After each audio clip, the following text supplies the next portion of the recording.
Preface. Accustomed as we are to think of China as an emerging nation, we are in some danger of forgetting that her experience of war in all its phases has been such as no modern state can parallel. She had built the Great Wall and was maintaining a huge standing army along her frontier centuries before the first Roman legionary was seen on the Danube. Her ancient military annals stretch back to a point at which they are lost in the mists of time. The most ancient of these is the art of war, attributed to Sun Tzu. But like the arguments as to whether the Odyssey was written by one man and whether Homer ever actually existed, there is some dispute as to the historical existence of General Sun Tzu. What has been established through historical references in the text itself is that the art of war was probably written between 505 and 496 BC. But the first direct reference to Sun Tzu was made nearly 4 centuries later. Therefore, an attempt to reconstruct even the outline of Sun Tzu's life must be based almost wholly on conjecture. He would have lived near the end of the Chinese epoch known as the Spring and Autumn period, 770 to 475 BC. He was born into a military family from the northeastern state of Qi. There, he may have entered the army and gained the honorific title Sun after showing great ability during an attack on the neighboring state of Chu. When civil war broke out in Qi, Sun Tzu fled south and entered the service of Ho Lu, king of Wu. From his own text, we know that he was appointed general and successfully attacked the Chu 3 times and prepared for battle with Yue. This state of Yue was ultimately able to crush Wu and incorporate its territory into their state, probably after the death of Sun Tzu. There is one detailed story of Sun Tzu the man, and this is how he obtained his position as general, related by the scholar Sima Qian. Sun Tzu Wu was a native of the Qi state. His art of war brought him to the notice of Ho Lu, king of Wu. Ho Lu said to him, "I have carefully perused your 13 chapters. May I submit your theory of managing soldiers to a slight test?" Sun Tzu replied, "You may." Ho Lu asked, "May the test be applied to women?" The answer was again in the affirmative. So arrangements were made to bring 180 ladies out of the palace. Sun Tzu divided them into 2 companies and placed one of the king's favorite concubines at the head of each. He then bade them all take spears in their hands and addressed them thus, "I presume you know the difference between front and back, right hand and left hand?" The girls replied, "Yes." Sun Tzu went on, "When I say eyes front, you must look straight ahead. When I say left turn, you must face towards your left hand. When I say right turn, you must face towards your right hand. When I say about turn, you must face right round towards your back." Again the girls assented. The words of command having been thus explained, he set up the halberds and battle axes in order to begin the drill. Then, to the sound of drums, he gave the order, "Right turn." But the girls only burst out laughing. Sun Tzu said, "If words of command are not clear and distinct, if orders are not thoroughly understood, then the general is to blame." So he started drilling them again, and this time gave the order, "Left turn," whereupon the girls once more burst into fits of laughter. Sun Tzu, "If words of command are not clear and distinct, if words are not thoroughly understood, the general is to blame. But if his orders are clear, and the soldiers nevertheless disobey, then it is the fault of their officers." So saying, he ordered the leaders of the 2 companies to be beheaded. Now the king of Wu was watching the scene from the top of a raised pavilion, and when he saw that his favorite concubines were about to be executed, he was greatly alarmed and hurriedly sent down the following message. "We are now quite satisfied as to our general's ability to handle troops." If we are bereft of these 2 concubines, our meat and drink will lose their savor. It is our wish that they shall not be beheaded." Sun Tzu replied, "Having once received His Majesty's commission to be the general of his forces, there are certain commands of His Majesty which, acting in that capacity, I am unable to accept." Accordingly, he had the 2 leaders beheaded, and straightway installed the pair next in order as leaders in their place. When this had been done, the drum was sounded for the drill once more, and the girls went through all the evolutions, turning to the right or to the left, marching ahead or wheeling back, kneeling or standing, with perfect accuracy and precision, not venturing to utter a sound. Then Sun Tzu sent a messenger to the king, saying, "Your soldiers, sire, are now properly drilled and disciplined, and ready for your Majesty's inspection. They can be put to any use that their sovereign may desire. Bid them go through fire and water, and they will not disobey." But the king replied, "Let our general cease drilling and return to camp. As for us, we have no wish to come down and inspect the troops." Thereupon Sun Tzu said, "The king is only fond of words and cannot translate them into deeds." After that, Ho Lu saw that Sun Tzu was one who knew how to handle an army, and finally appointed him general. In the west, he defeated the Chu state and forced his way into Ying, the capital. To the north, he put fear into the states of Qi and Qin, and spread his fame abroad amongst the feudal princes. And Sun Tzu shared in the might of the king. Chapter 1. Laying Plans. Sun Tzu said, "The art of war is of vital importance to the state. It is a matter of life and death, a road either to safety or to ruin. Hence, it is a subject of study, which must not be neglected. The art of war, then, is governed by 5 constant factors, which must be considered before entering into a conflict. These are the moral law, heaven, earth, the commander, and method and discipline. The moral law causes the people to be in complete accord with their ruler, so that they will follow him regardless of their lives, undismayed by any danger. Heaven signifies night and day, cold and heat, times and seasons. Earth comprises distances, great and small, danger and security, open ground and narrow passes, the chances of life and death. The commander stands for the virtues of wisdom, sincerity, benevolence, courage, and strictness. Method and discipline is to be understood the marshalling of the army in its proper subdivisions, the graduations of rank among the officers, the maintenance of roads by which supplies may reach the army, and the control of military expenditure. These 5 criteria should be familiar to every general. He who knows them will be victorious. He who knows them not will fail. Therefore, in your deliberations, when seeking to predict the outcome of a military conflict, let these 7 questions be the basis of your consideration. Which of the 2 sovereigns is imbued with morality? Which of the 2 generals has most ability? With whom lie the advantages derived from heaven and earth? On which side is discipline most rigorously enforced? There is a remarkable story of Cao Cao, 155 to 220 A.D., who was such a strict disciplinarian that once, in accordance with his own severe regulations against injury to standing crops, he condemned himself to death for having allowed his horse to shy into a field of corn. However, in lieu of losing his head, he was persuaded to satisfy his sense of justice by cutting off his hair.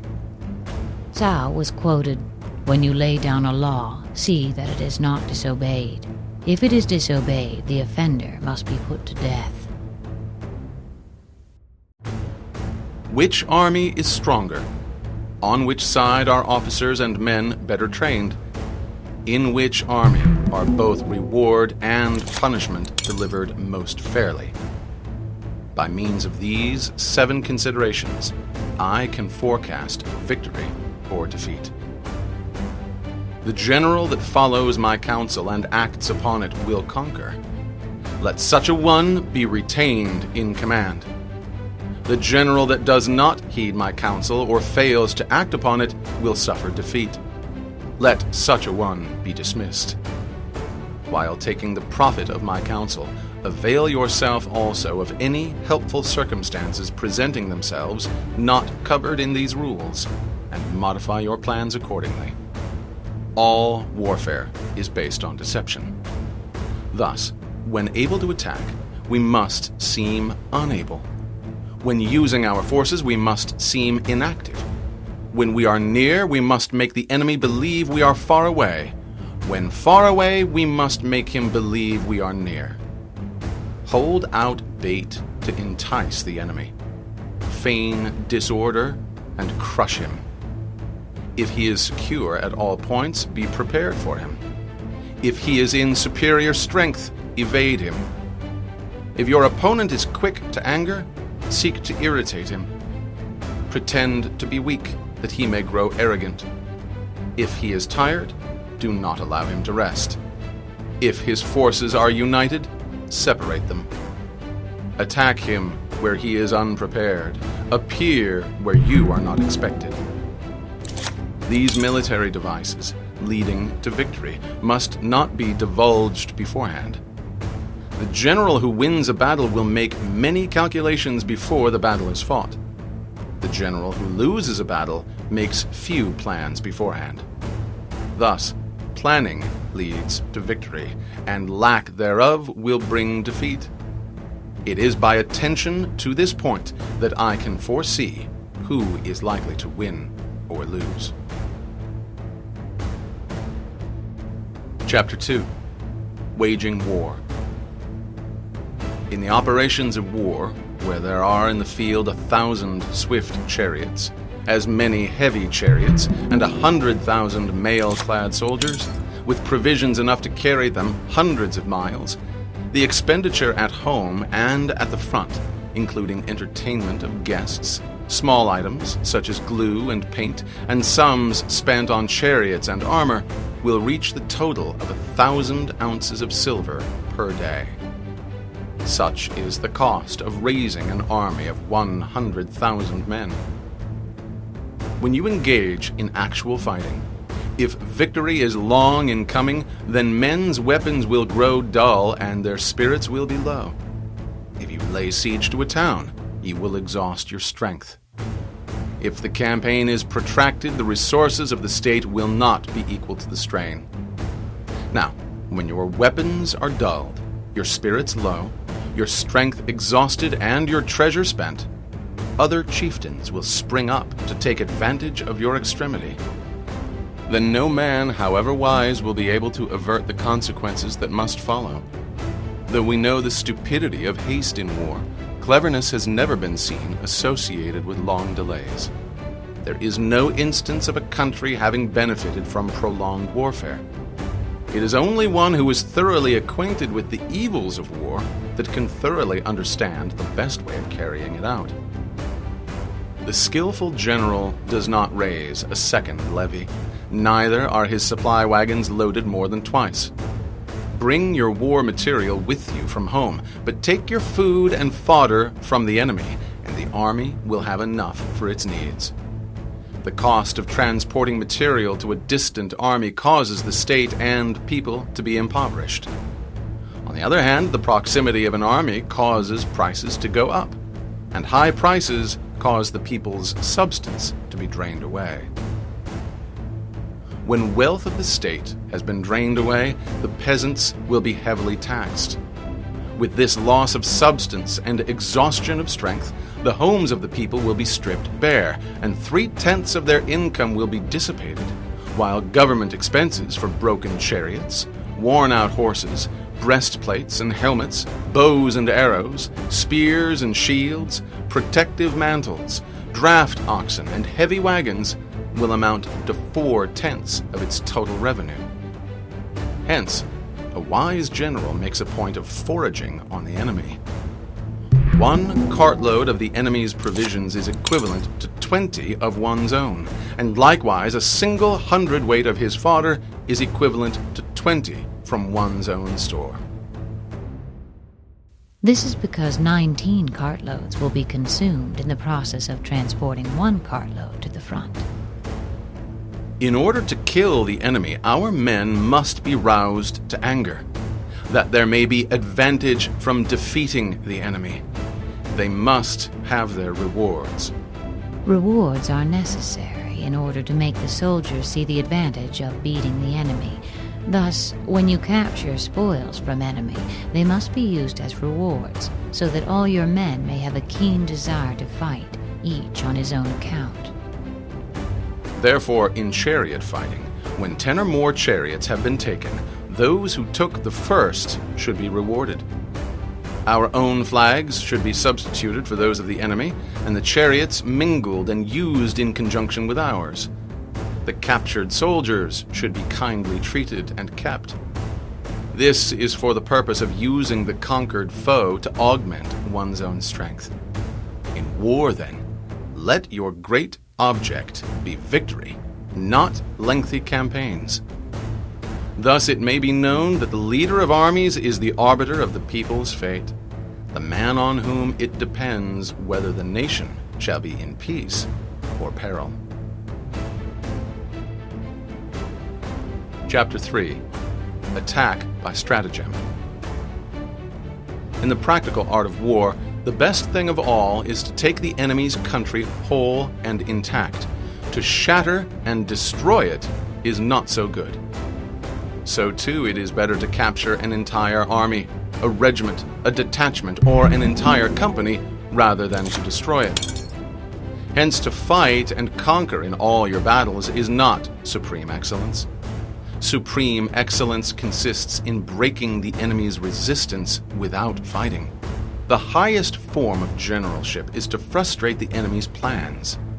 The next best is to prevent the enemy from consolidating his forces. Third best is to attack the enemy's entire army in the field, and the worst policy of all is to besiege walled cities. The rule is not to besiege walled cities if it can possibly be avoided. The preparation of siege engines and other various implements of war will take up 3 whole months, and the building of ramparts over the walls will take 3 months more. The general, unable to control his irritation, will launch his men to the assault like swarming ants, and the result that 1/3 of his men are slain, while the town still remains untaken. Such are the perils of a siege. Therefore, the skillful leader subdues the enemy's troops without any fighting. He captures their cities without laying siege to them. He overthrows their kingdom without lengthy operations in the field. With his forces intact, he will dispute the mastery of the empire, and thus, without losing a man, his triumph will be complete. This is the method of attacking by stratagem.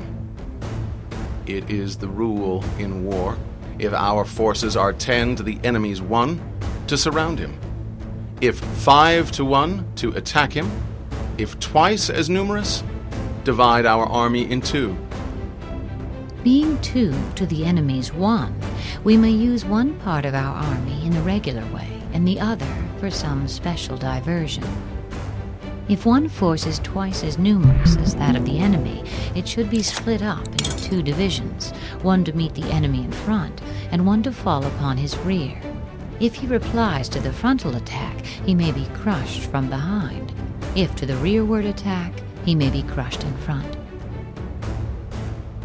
If equally matched, offer battle.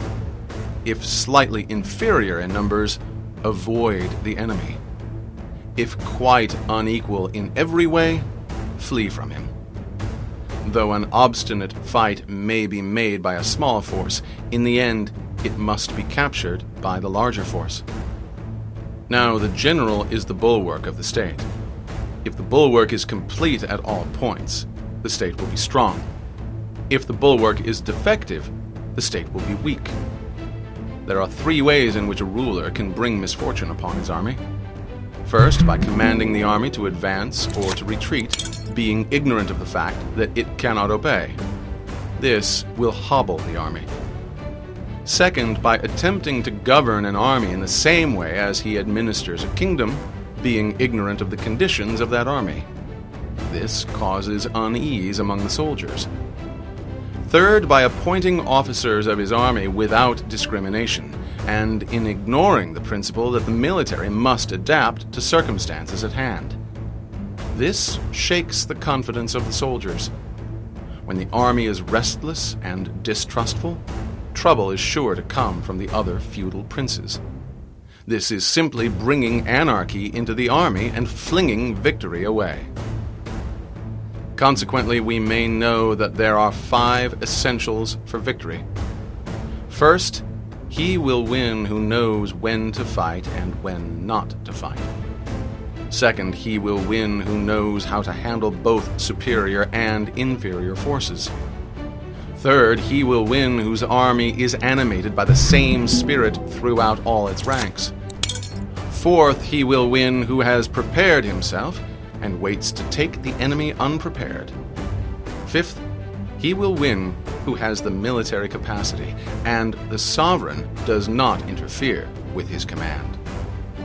It is the sovereign's function to give broad instructions, but to decide on battle, it is the function of the general.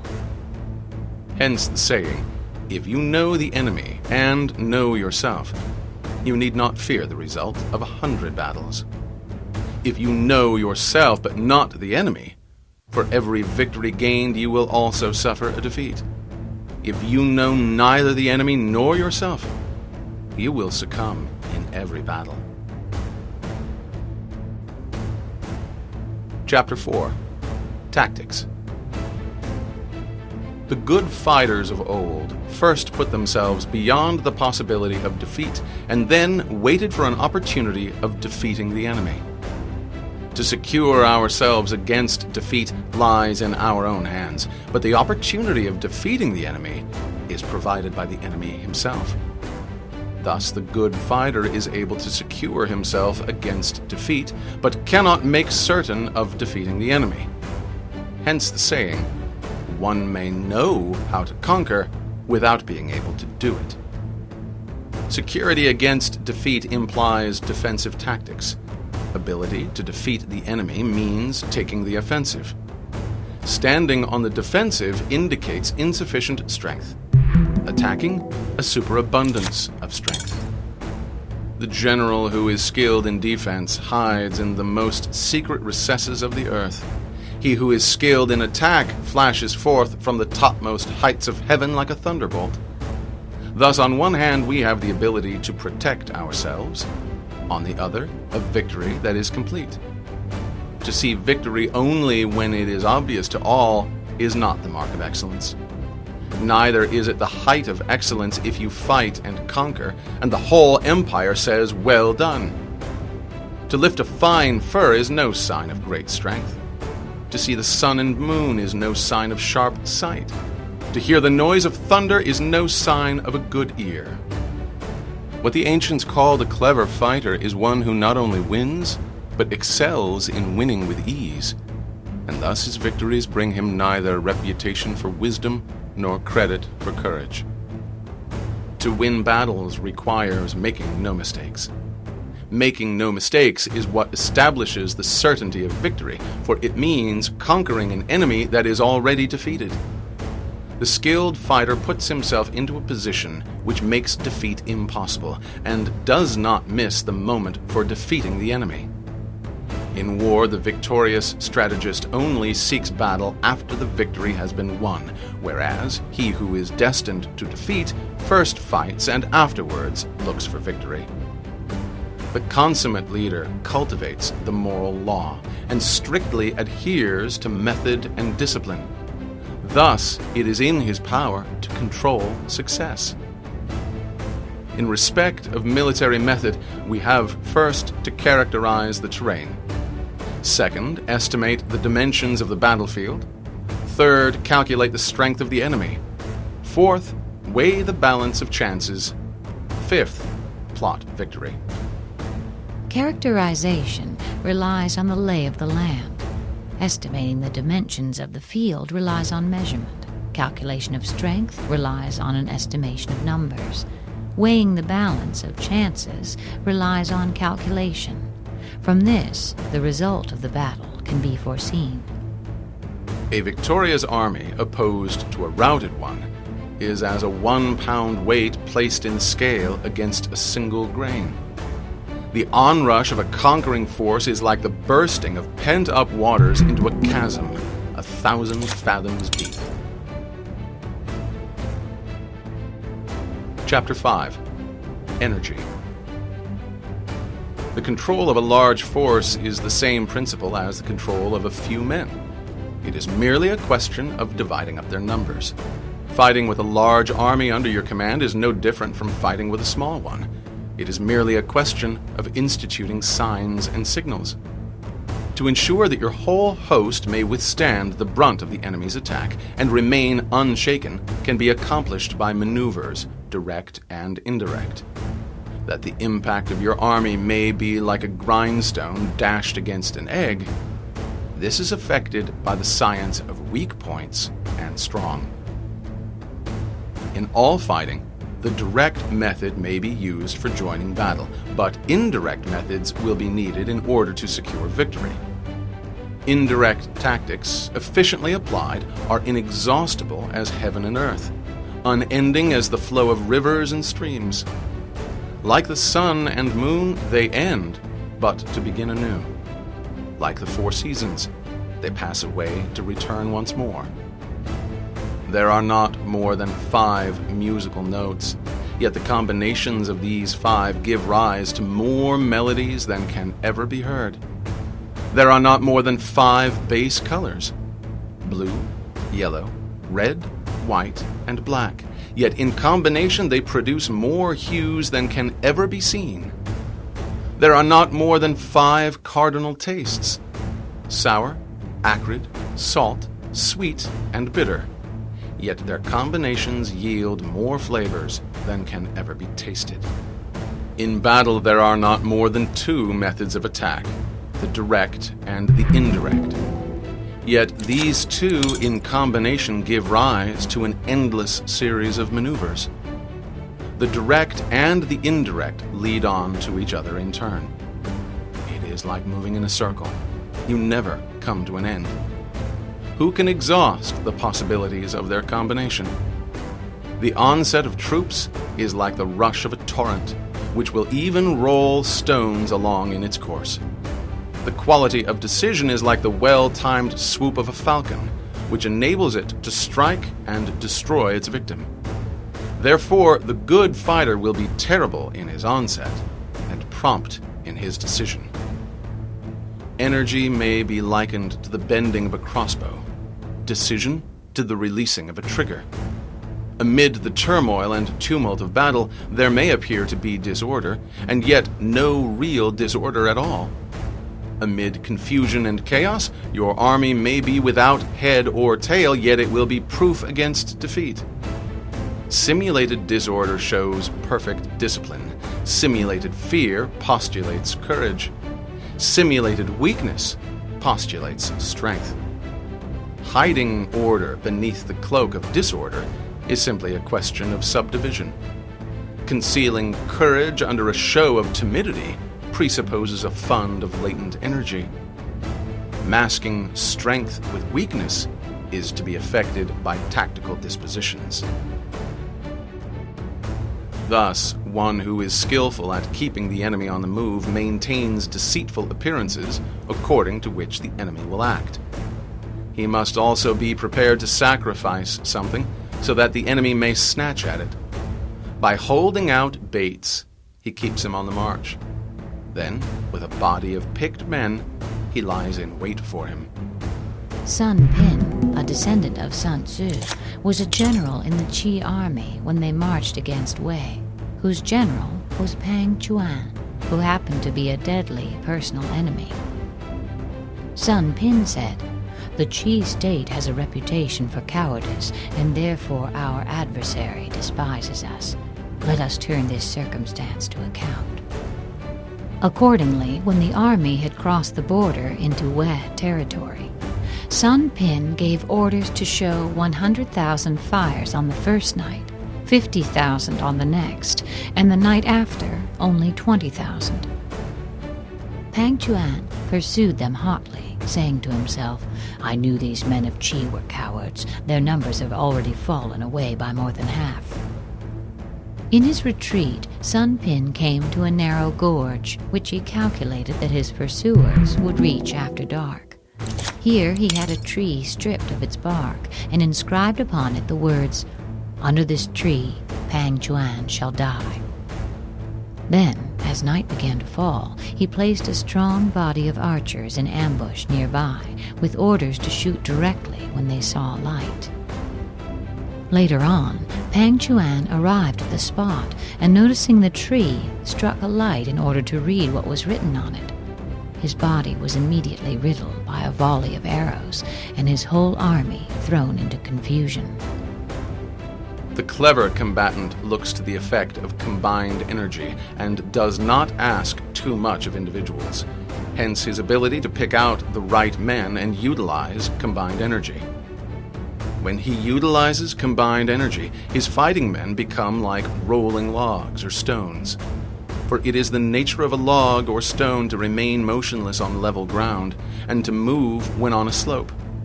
If four-cornered, to come to a standstill, but if round-shaped, continues to roll down the slope. Thus the energy developed by good fighting men is as the momentum of a round stone rolled down a mountain thousands of feet in height. This is the use of energy. Chapter 6. Strengths and Weaknesses. Whoever is first in the field and awaits the coming of the enemy will be fresh for the fight. Whoever is second in the field and has to hasten to battle will arrive exhausted. Therefore, the clever combatant imposes his will on the enemy, but does not allow the enemy's will to be imposed on him. By holding out advantages to him, he can lure the enemy in, to approach of his own accord. Or by inflicting damage, he can make it impossible for the enemy to draw near.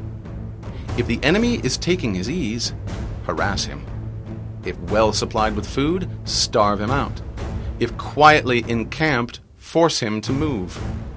Appear at points that the enemy must hasten to defend. March swiftly to places where you are not expected. An army may march great distances without distress if it marches through country where the enemy is not. You can be sure of succeeding in your attacks if you attack only at places that are undefended.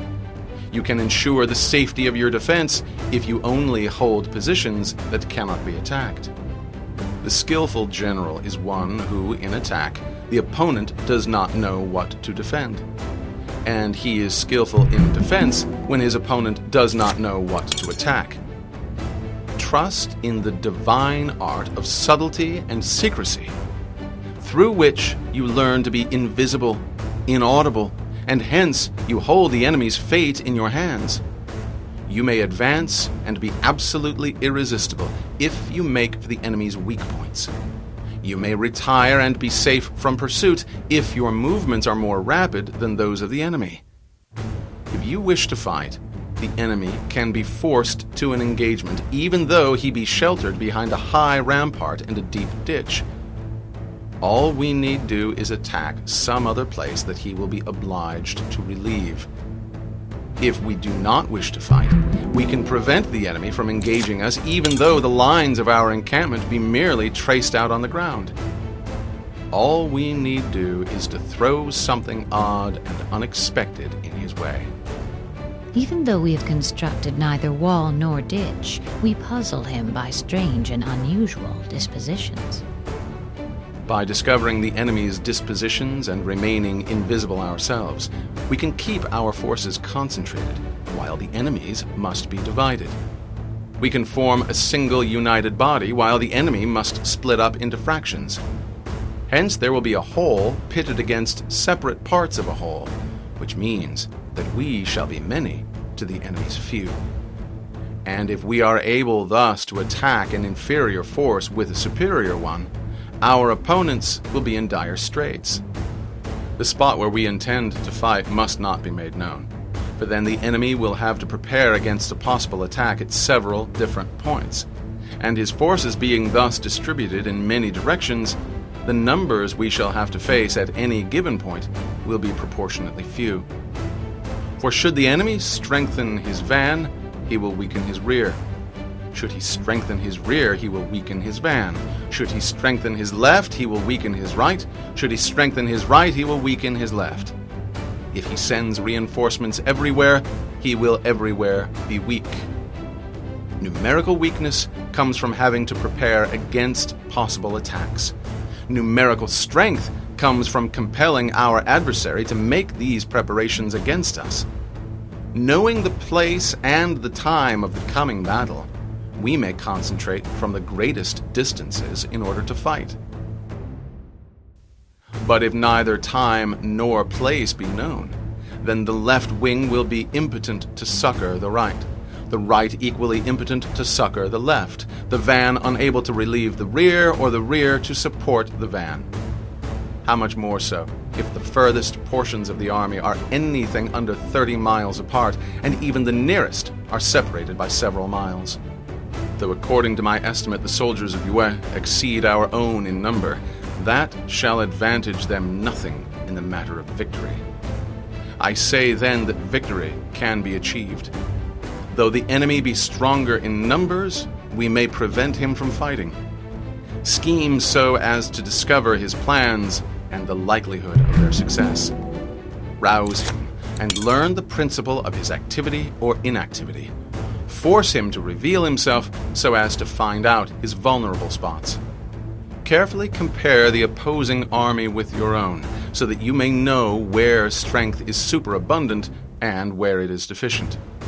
In making tactical dispositions, the highest pitch you can attain is to conceal them. Conceal your dispositions, and you will be safe from the prying of the subtlest spies, from the machinations of the wisest minds. How victory may be produced for them out of the enemy's own tactics, that is what the multitude cannot comprehend. All men can see the tactics whereby I conquer, but what none can see is the strategy out of which victory is evolved. Do not repeat the tactics which have gained you one victory, but let your methods be regulated by the infinite variety of circumstances. Military tactics are like unto water. For water in its natural course runs away from high places and hastens downwards. So in war, the way is to avoid what is strong and to strike at what is weak. Water shapes its course according to the nature of the ground over which it flows.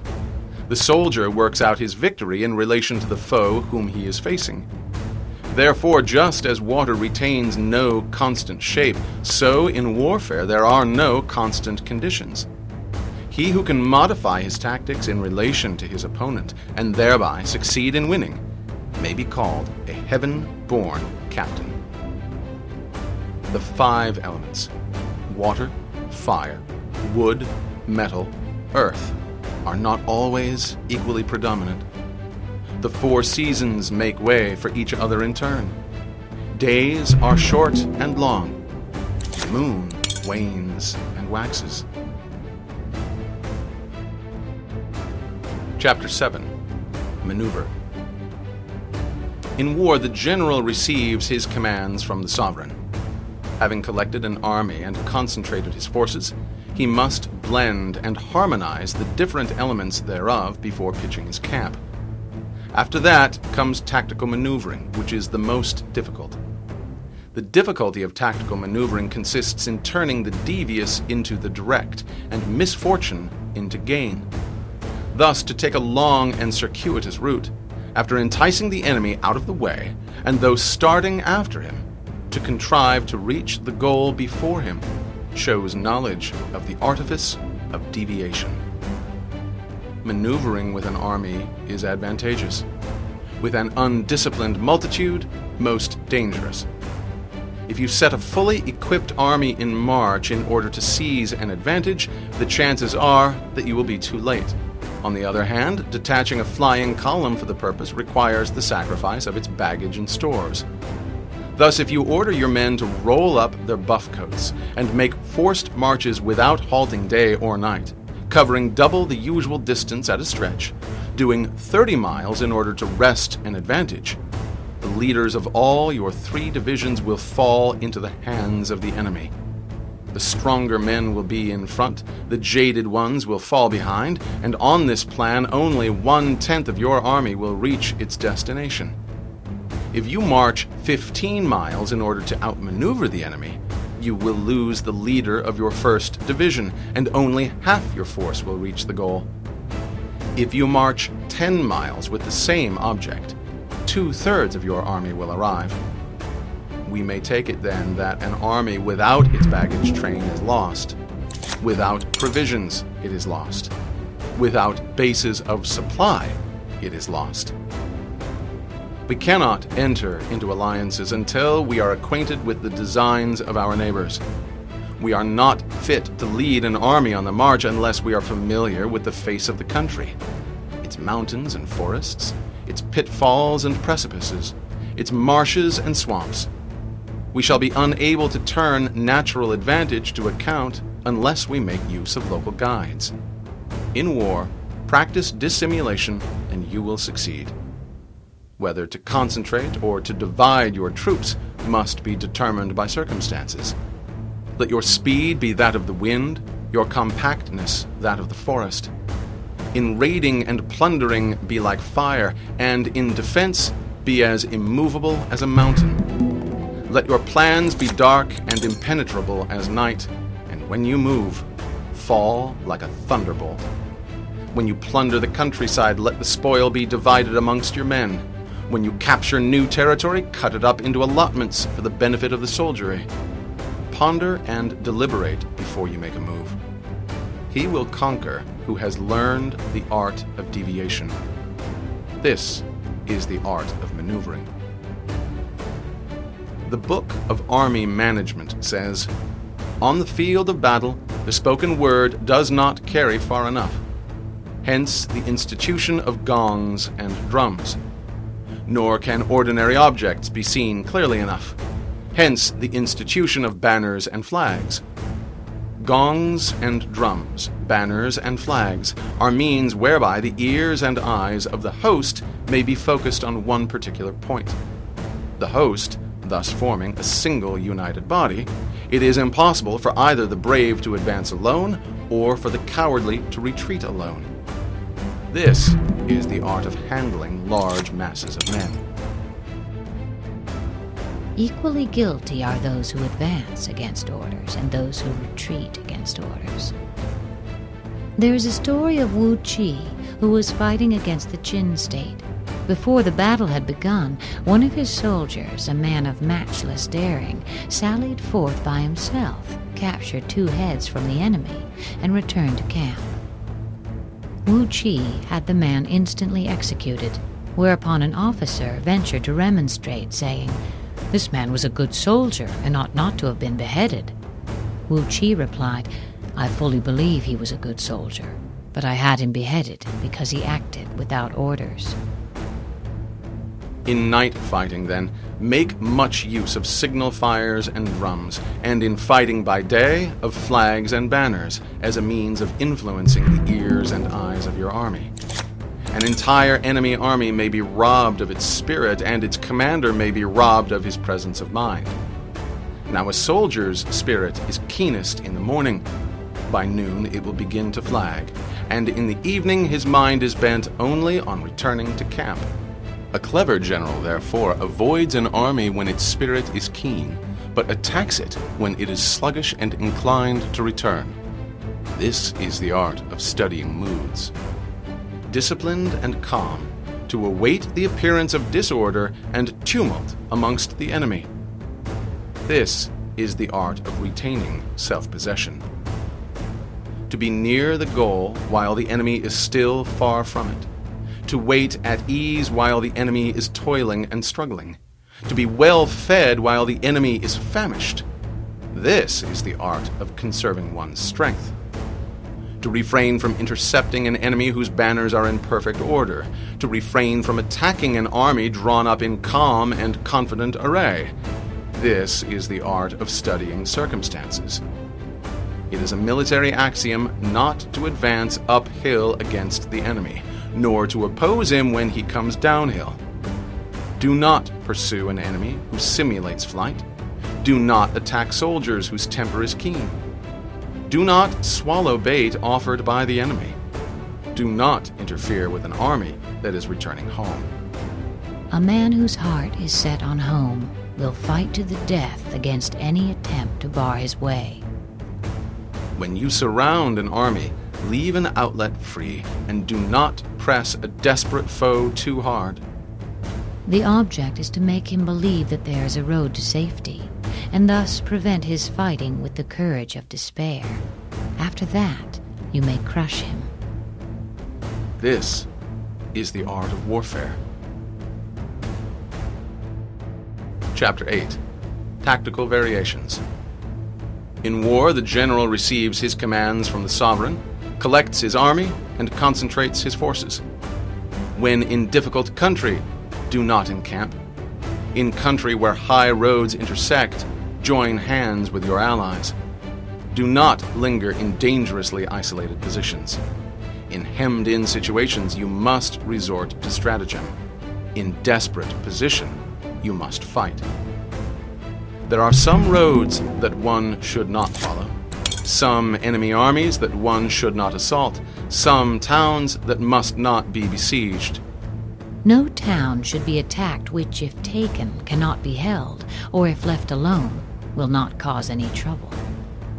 There are positions that one should not fight for, and some commands from the sovereign that one should not necessarily obey. The general who thoroughly understands the advantages that accompany tactical variations knows how to handle his troops. The general who does not understand these may be well acquainted with the configuration of the country, yet he will not be able to turn his knowledge to practical account. So, the student of war who is unversed in the art of varying his plans, even though he is acquainted with seizing advantages, will fail to make the best use of his men. Hence, in the wise leader's plans, considerations of advantage and of disadvantage will be blended together. If our expectation of advantage is to be tempered in this way, we may succeed in accomplishing the essential part of our schemes. If, on the other hand, in the midst of difficulties we are always ready to seize an advantage, we may extricate ourselves from misfortune. If one wishes to extricate himself from a dangerous position, he must consider not only the enemy's ability to injure him, but also his own ability to gain an advantage over the enemy. If in his counsels these two considerations are properly blended, he shall succeed in liberating himself. Reduce the hostile chiefs by inflicting damage on them, make trouble for them, and keep them constantly engaged. Hold out hollow enticements and make them rush to any given point. The art of war teaches us to rely not on the likelihood of the enemy's not coming, but on our own readiness to receive him. Not on the chance of his not attacking, but rather on the fact that we have made our position unassailable. There are 5 dangerous faults which may affect a general. Recklessness, which leads to destruction. Cowardice, which leads to capture. A hasty temper, which can be provoked by insults. A delicacy of honor, which is sensitive to shame. Over concern for his men, which exposes him to worry and trouble. These are the 5 besetting sins of a general, ruinous to the conduct of war. When an army is overthrown and its leader slain, the cause will surely be found among these 5 dangerous faults. Let them be a subject of meditation. Chapter 9. The Army on Campaign. We come now to the question of encamping the army and observing signs of the enemy.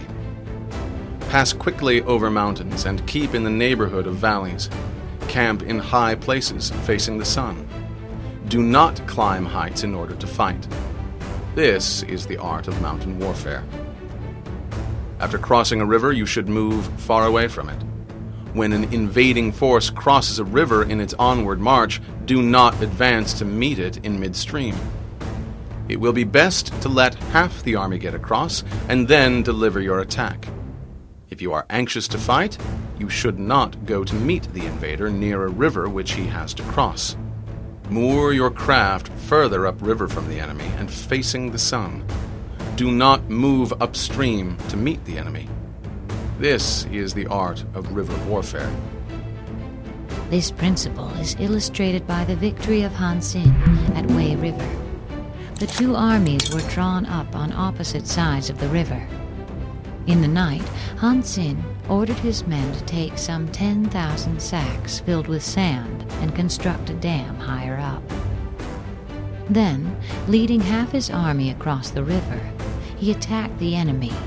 But after a time, pretending to have failed in his attempt, he hastily withdrew to the other bank. The opposing general was much elated by this unlooked-for success, and exclaiming, "I felt sure that Han Xin was really a coward," he pursued him and began crossing the river in his turn. Han Xin sent a party to cut open the sandbags, thus releasing a torrent of water, which swept down and prevented the greater portion of the foe's army from getting across. He then turned upon this force, which had been cut off, and annihilated it, the enemy general himself being amongst the slain. The rest of the army on the further bank scattered and fled in all directions. In crossing salt marshes, your sole concern should be to get over them quickly without any delay. They lack both fresh water and forage and expose the army to attack.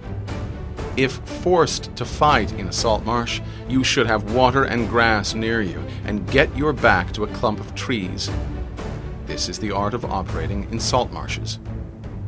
In dry, level country, take up an easily accessible position with rising ground to your right and on your rear, so that the danger may be in front and safety lie behind. This is how to campaign in flat country.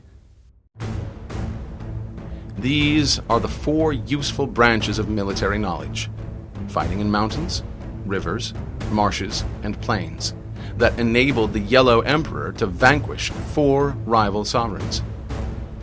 All armies prefer high ground to low and sunny places to dark. If you are careful of your men and camp on hard ground, the army will be free from disease of every kind, and this will spell victory. When you come to a hill or a bank, occupy the sunny side with the slope on your right rear. Thus you will at once act for the benefit of your soldiers and utilize the natural advantages of the ground. When, in consequence of heavy rains up country, a river you wish to ford is swollen and flecked with foam, you must wait until it subsides. Country in which there are precipitous cliffs with torrents running between, deep natural hollows, confined spaces, tangled thickets, quagmires, and crevasses, should be left with all possible speed and not approached. While we keep away from such places, we should entice the enemy to approach them. While we face them, we should let the enemy have them on his rear. If in the neighborhood of your camp there should be any hilly country, ponds surrounded by aquatic grass, hollow basins filled with reeds, or woods with thick undergrowth, they must be carefully flushed out and searched, for these are places to be caught in an ambush, or insidious spies are likely to be lurking. When the enemy is close at hand and remains quiet, he is relying on the natural strength of his position. When he keeps aloof and tries to provoke a battle, he is anxious for the other side to advance on his position. If his place of encampment is easy of access, he is enticing you to advance. Movement amongst the trees of a forest shows that the enemy is advancing. The appearance of a number of screens in the midst of thick grass means that the enemy wants to make us suspicious. The rising of birds in their flight is the sign of an ambush. Startled beasts indicate that a sudden attack is coming. When there is dust rising in a high column, it is the sign of chariots advancing. When it is low, but spread over a wide area, it signifies the approach of infantry. When the dust branches out in different directions, it shows that parties have been sent to collect firewood. A few clouds of dust moving to and fro signify that the army is encamping. Humble words and increased preparations are signs that the enemy is about to advance. Violent language and driving forward as if to the attack are signs that he will retreat. This point is illustrated by the story of when the army of Yen was besieging the capital city of Qi. The Qi general openly said, "My only fear is that the Yen army may cut off the noses of their Qi prisoners and place them in the front rank to fight against us. That would be the undoing of our city." The other side, being informed of this speech, at once acted on the suggestion. But those within the city were enraged at seeing their fellow countrymen thus mutilated, and fearing only lest they should fall into the enemy's hands, were nerved to defend themselves more obstinately than ever. Once again, the Qi general allowed spies to report his words to the enemy. "What I dread most is that the men of Yen may dig up the ancestral tombs outside the town, and by inflicting this indignity on our forefathers, cause us to become faint-hearted." Immediately, the besiegers dug up all the graves and burned the corpses lying in them.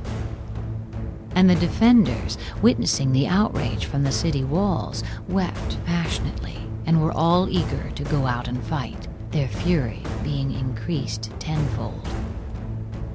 The Qi general knew then that his soldiers were ready for any enterprise. But instead of a sword, he himself took a mattock in his hands, and ordered others to be distributed amongst his best warriors, while the ranks were filled up with their wives and concubines.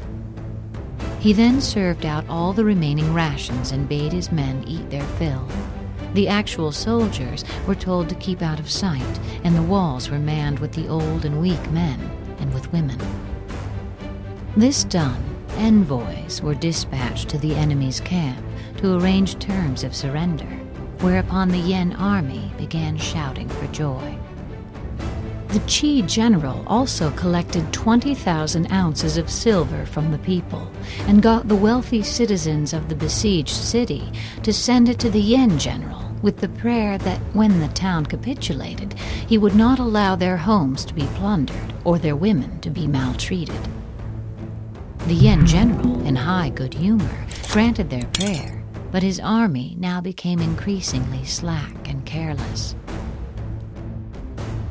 Meanwhile, the Qi got together 1,000 oxen, decked them with pieces of red silk, painted their bodies dragon-like with colored stripes, and fastened sharp blades on their horns and well-greased reeds on their tails.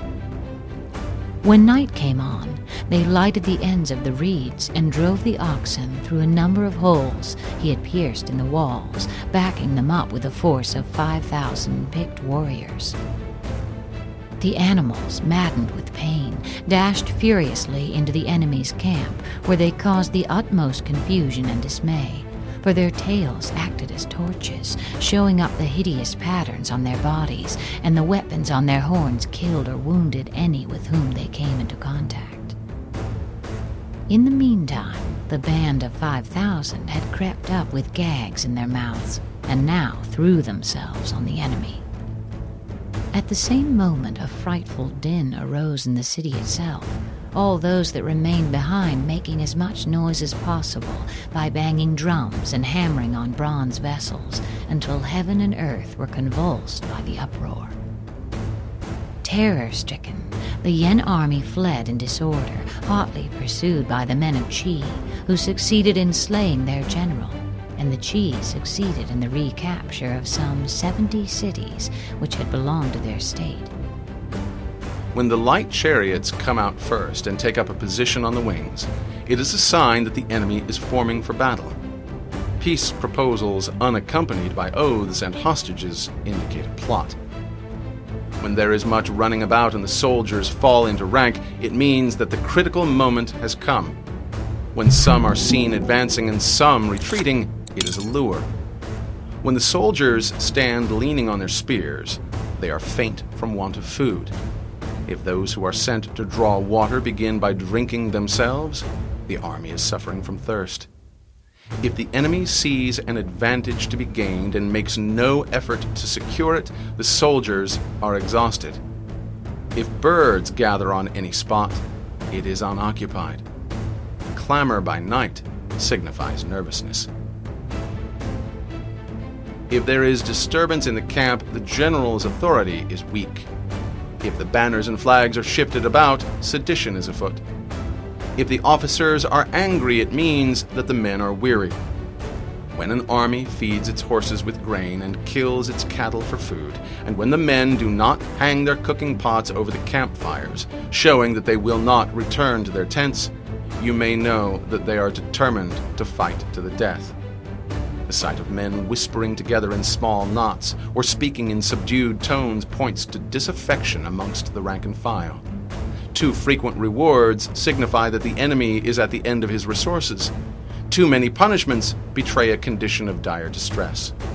To begin by bluster, but afterwards to take fright at the enemy's numbers, shows a supreme lack of intelligence. When envoys are sent with compliments in their mouths, it is a sign that the enemy wishes for a truce. If the enemy's troops march up angrily and remain facing ours for a long time without either joining battle or taking themselves off again, the situation is one that demands great vigilance and circumspection. It may be a ruse to gain time for an unexpected flank attack or the laying of an ambush. If our troops are no more in number than the enemy, that is amply sufficient. It only means that no direct attack can be made. The thing to do is simply to concentrate all our available strength, keep a close watch on the enemy, and obtain reinforcements. He who exercises no forethought but makes light of his opponents is sure to be captured by them. If soldiers are punished before they have grown attached to you, they will not prove submissive, and unless submissive, they will be practically useless. If, after the soldiers have become attached to you and punishments are not enforced, they will still be useless. Therefore, soldiers must be treated in the first instance with humanity, but then kept under control by means of iron discipline. This is a certain road to victory. If in training soldiers commands are habitually enforced, the army will be well disciplined. If not, its discipline will be bad. If a general shows confidence in his men but always insists on his orders being obeyed, the gain will be mutual. Chapter 10. Terrain. We may distinguish 6 kinds of terrain: accessible ground, entangling ground, temporizing ground, narrow passes, precipitous heights, and positions at a great distance from the enemy. Ground which can be freely traversed by both sides is called accessible. With regard to ground of this nature, always occupy the raised and sunny spots before the enemy, and carefully guard your line of supplies. Then you will fight with the advantage. Ground that can be easily abandoned but is hard to reoccupy is called entangling. From a position of this sort, if the enemy is unprepared, you may sally forth and defeat him. But if the enemy is prepared for your coming and you fail to defeat him, then, return being impossible, disaster will ensue. When the position is such that neither side will gain by making the first move, it is called temporizing ground. In a position of this sort, even though the enemy should offer us an attractive bait, it will be advisable not to stir forth, but rather to retreat, thus enticing the enemy in his turn. Then, when part of his army has come out, we may deliver our attack with advantage. With regard to narrow passes, if you can occupy them first, let them be strongly garrisoned and await the advent of the enemy.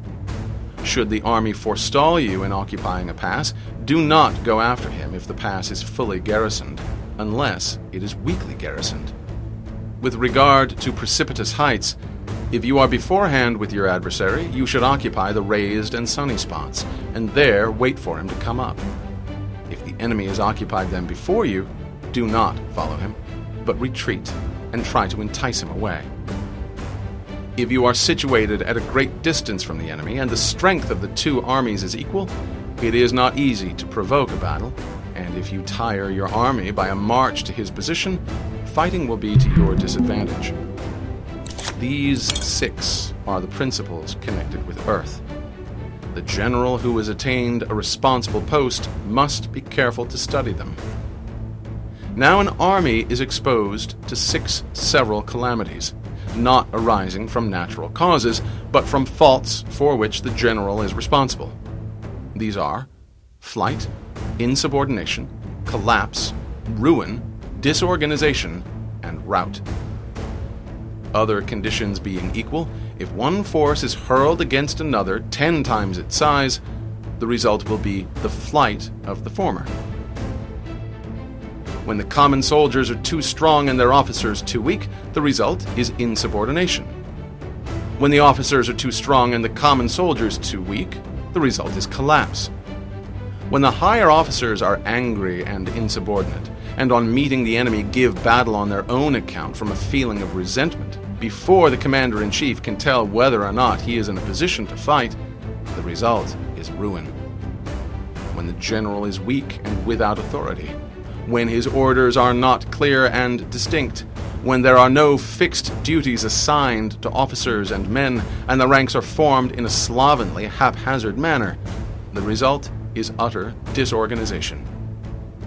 When a general, unable to estimate the enemy's strength, allows an inferior force to engage a larger one, or hurls a weak detachment against a powerful one, and neglects to place picked soldiers in the front rank, the result must be rout.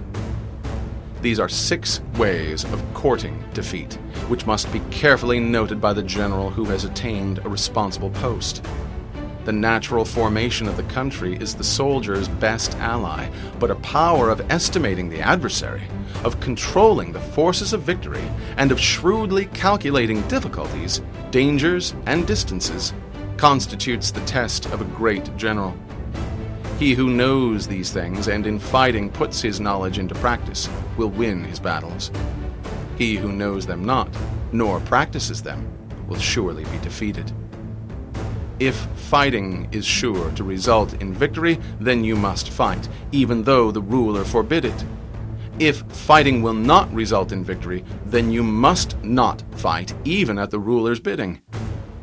The general who advances without coveting fame and retreats without fearing disgrace, whose only thought is to protect his country and do good service for his sovereign, is the jewel of the kingdom. Regard your soldiers as your children, and they will follow you into the deepest valleys. Look upon them as your own beloved sons, and they will stand by you even unto death. There is a story about the famous general Wu Qi. He wore the same clothes and ate the same food as the meanest of his soldiers, refused to have either a horse to ride or a mat to sleep on, carried his own surplus rations wrapped in a parcel, and shared every hardship with his men. One of his soldiers was suffering from an abscess, and Wu Qi himself sucked out the virus. The soldier's mother, hearing this, began wailing and lamenting. Somebody asked her, saying, "Why do you cry? Your son is only a common soldier, and yet the commander-in-chief himself has sucked the poison from his sore." The woman replied, "Many years ago, Lord Wu performed a similar service for my husband, who never left him afterwards, and finally met his death at the hands of the enemy. And now that he has done the same for my son, he too will fall fighting, I know not where." If, however, you are indulgent, but unable to make your authority felt, kind-hearted, but unable to enforce your commands, incapable, moreover, of quelling disorder, then your soldiers must be likened to spoiled children. They are useless for any practical purpose. When Lu Meng was occupying a certain town, he had given stringent orders to his army not to molest the inhabitants or take anything from them by force. Nevertheless, a certain officer serving under his banner, who happened to be a compatriot compatriot of his, ventured to appropriate a bamboo hat belonging to one of the people, in order to wear it over his regulation helmet as a protection against the rain. Lu Meng considered that the fact of his being a compatriot should not be allowed to palliate a clear breach of discipline, and accordingly he ordered his summary execution, the tears rolling down his face, however, as he did so. This act of severity filled the army with wholesome awe, and from that time forth even articles dropped in the highway were not picked up. If we know that our own men are in a condition to attack, but are unaware that the enemy is not open to attack, we have gone only halfway towards victory. If we know that the enemy is open to attack, but are unaware that our own men are not in a condition to attack, we have gone only halfway towards victory. If we know that the enemy is open to attack, and also know that our men are in a condition to attack, but are unaware that the nature of the ground makes fighting impracticable, we have still gone only halfway towards victory. The experienced soldier, once in motion, is never bewildered. Once he has broken camp, he is never at a loss. Hence the saying, if you know the enemy and know yourself, your victory will not stand in doubt. If you know heaven and know earth, you may make your victory complete. Chapter 11. The 9 Situations. The art of war recognizes 9 varieties of ground: dispersed ground, facile ground, contentious ground, open ground, ground of intersecting highways, serious ground, difficult ground, hemmed-in ground, and desperate ground. When a chieftain is fighting in his own territory, it is dispersed ground. So called because the soldiers, being near to their homes and anxious to see their wives and children, are likely to seize the opportunity afforded by a battle and scatter in every direction. When he has penetrated into hostile territory, but to no great distance, it is facile ground. This is because of the facility for retreating. When your army has crossed the border, you should burn your boats and bridges in order to make it clear to everybody that you have no hankering after home. Ground the possession of which imports great advantage to either side is contentious ground. This is where the few and the weak can defeat the many and the strong, the neck of a pass. Ground on which each side has liberty of movement is open ground. Ground on which intercommunication is easy. Ground which forms the key to 3 contiguous states, so that he who occupies it first has most of the empire at his command, is a ground of intersecting highways. The possessor of this ground can constrain most neighboring states to become his allies.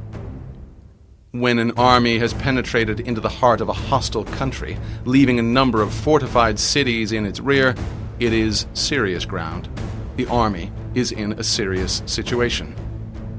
Mountain forests, rugged steeps, marshes and fens, all country that is hard to traverse, this is difficult ground.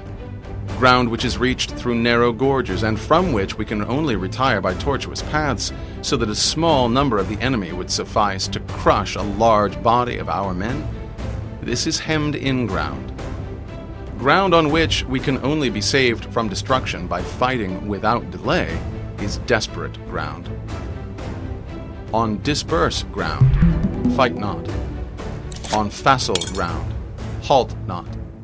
On contentious ground, attack not. Occupy the advantageous position first. If a position of this kind is secured first by the enemy, beware of attacking him. Lure him away by pretending to flee. Show your banners and sound your drums. Make a dash for other places that he cannot afford to lose.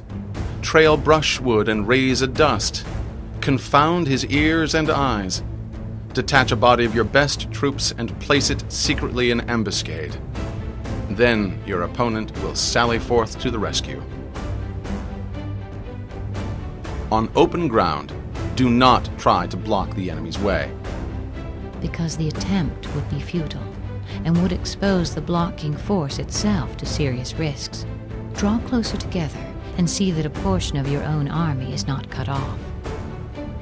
On the ground of intersecting highways, join hands with your allies. On serious ground, gather in plunder. Here, there being no inducement as yet to advance further, and no possibility of retreat, one ought to take measures for a protracted resistance by bringing in provisions from all sides, and keep a close watch on the enemy. In difficult ground, keep steadily on the march. On hemmed-in ground, resort to stratagem. On desperate ground, fight with all your might. There is a chance of life, whereas death is certain if you cling to your corner. Those who were called skillful leaders of old knew how to drive a wedge between the enemy's front and rear to prevent cooperation between his large and small divisions, to hinder the good troops from rescuing the bad, the officers from rallying their men. When the enemy's men were united, they managed to compel them to disorder. When it was to their advantage, they made a forward move. When otherwise, they would remain where they were. If asked how to cope with a great host of the enemy in orderly array and on the point of marching to the attack, I should say begin by seizing something which your opponent holds dear. Then he will be amenable to your will. Speed is the essence of war. Take advantage of the enemy's unpreparedness. Make your way by unexpected routes and attack unguarded spots. The following are the principles to be observed by an invading force. The further you penetrate into a country, the greater will be the solidarity of your troops, and thus the defenders will not prevail against you. Make forays in fertile country in order to supply your men with food. Carefully study the well-being of your men and do not overtax them. Concentrate your energy and hoard your strength. Wang Qian was a famous general whose military genius largely contributed to the success of the first emperor. He had invaded the Chu state, where a universal levy was made to oppose him. But being doubtful of the temper of his troops, he declined all invitations to fight and remained strictly on the defensive. In vain did the Chu general try to force a battle.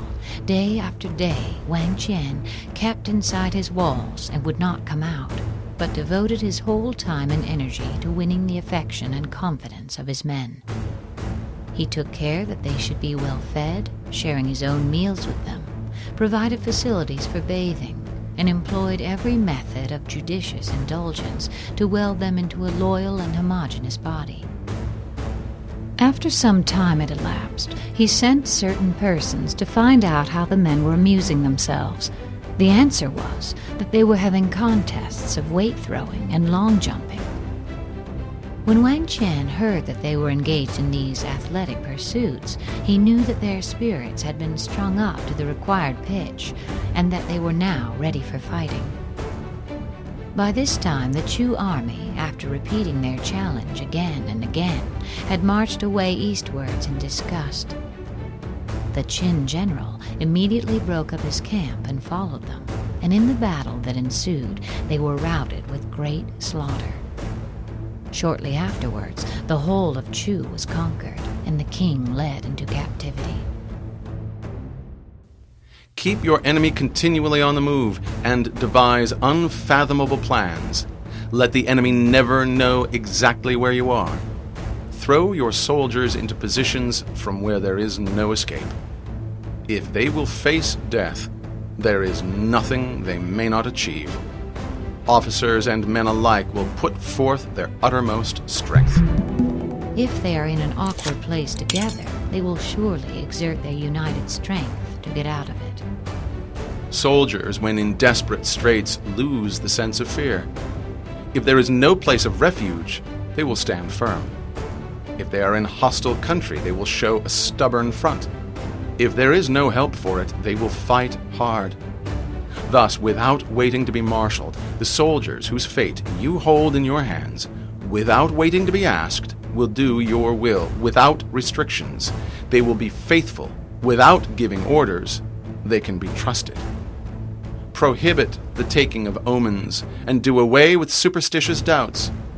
Then, until death itself comes, no calamity need be feared. If one man were to run amok with a sword in the marketplace and everybody else try to get out of his way, I should not say that this man alone had courage and that all the rest were contemptible cowards. The truth is that a desperado and a man who values his life do not meet on even terms. If our soldiers are not overburdened with money, it is not because they have a distaste for riches. If their lives are not unduly long, it is not because they are disinclined to longevity. Wealth and long life are things for which all men have a natural inclination. Hence, if they burn or fling away valuables and sacrifice their own lives, it is not that they dislike them, but simply that they have no choice. It is for the general to see that temptations to shirk fighting and grow rich are not thrown in their way. On the day they are ordered out to battle, your soldiers may weep, those sitting up, the tears falling on their garments, and those lying down, letting the tears run down their cheeks. Not because they are afraid, but because all have embraced the firm resolution to do or die. Let them once be brought to bay, and they will display the courage of the heroes Chu or Kuei. Chu was a contemporary and compatriot of Sun Tzu, who was employed by the king to assassinate a rival king by whom he was employed.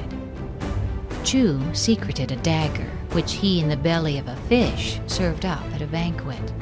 He succeeded in his attempt, but was immediately hacked to pieces by the king's bodyguard. This was in 515 BC. The other, Kuei, performed his exploit 166 years earlier, in 681 BC. His state had thrice been defeated by Qi and was just about to conclude a treaty surrendering a large slice of his territory when Kuei suddenly seized the Duke of Qi as he stood on the altar steps and held a dagger against his chest. None of the Duke's retainers dared to move a muscle, and Kuei proceeded to demand full restitution, declaring his country was being unjustly treated because she was a smaller and a weaker state. The Duke, in peril of his life, was obliged to consent, whereupon Kuei flung away his dagger and quietly resumed his place amid the terrified assemblage without having so much as changed color.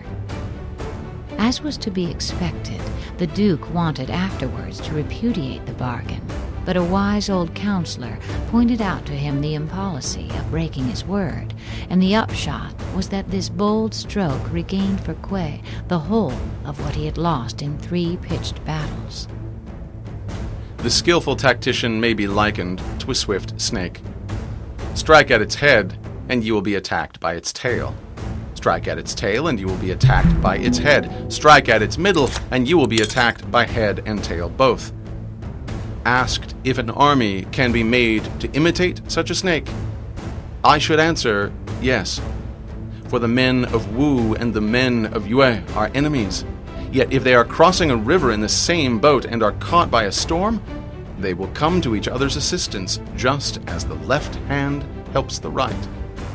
If 2 enemies will help each other in a time of common peril, how much more should 2 parts of the same army, bound together as they are by every tie of interest and fellow feeling? Yet it is notorious that many a campaign has been ruined through lack of cooperation, especially in the case of allied armies. Hence it is not enough to put one's trust in the tethering of horses and the burying of chariot wheels in the ground.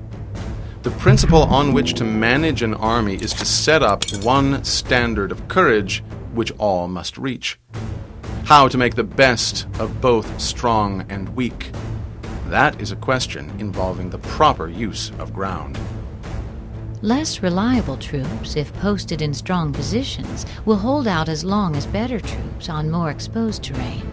The advantage of position neutralizes the inferiority in stamina and courage.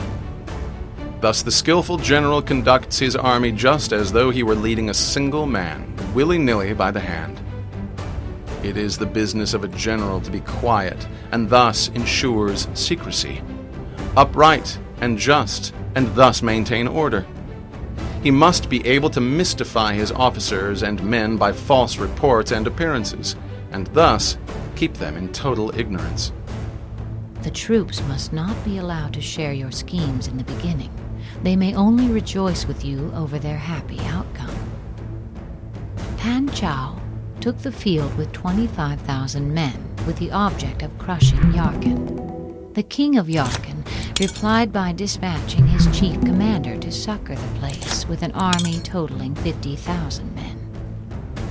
Pan Chao summoned his to a council of war and said, "Our forces are now outnumbered and unable to make head against the enemy. The best plan, then, is for us to separate and disperse, each in a different direction. My deputy will march away by the easterly route, and I will then return myself towards the west. Let us wait until the evening drum has sounded, and then start." Pan Chao now secretly released the prisoners whom he had taken alive, and the king of Yarkand was thus informed of his plans.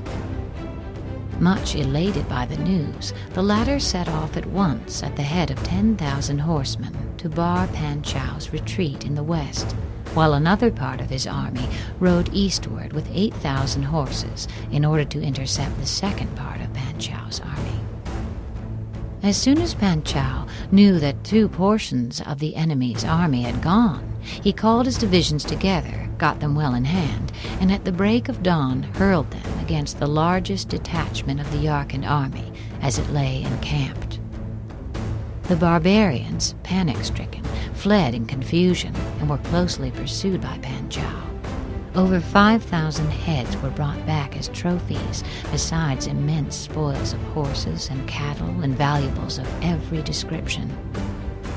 Yarkand then capitulating, and its forces were scattered. From that time forward, Pan Chao's prestige completely overawed the countries of the West. By altering his arrangements and changing his plans, he keeps the enemy without definite knowledge. By shifting his camp and taking circuitous routes, he prevents the enemy from anticipating his purpose. The axiom that war is based on deception does not apply only to your enemy. You must deceive even your own soldiers. Make them follow you, but without letting them know why. At the critical moment, the leader of an army acts like one who has climbed up a height and then kicks away the ladder behind him. He carries his men deep into hostile territory before he shows his hand. He burns his boats and breaks his cooking pots. Like a shepherd driving a flock of sheep, he drives his men this way and that, and nothing knows whither he is going. To muster his host and bring it into danger? This may be termed the business of the general. After mobilization, there should be no delay in aiming a blow at the enemy's heart. Different measures suited to the 9 varieties of ground, the expediency of aggressive or defensive tactics, and the fundamental laws of human nature, these are things that must most certainly be studied.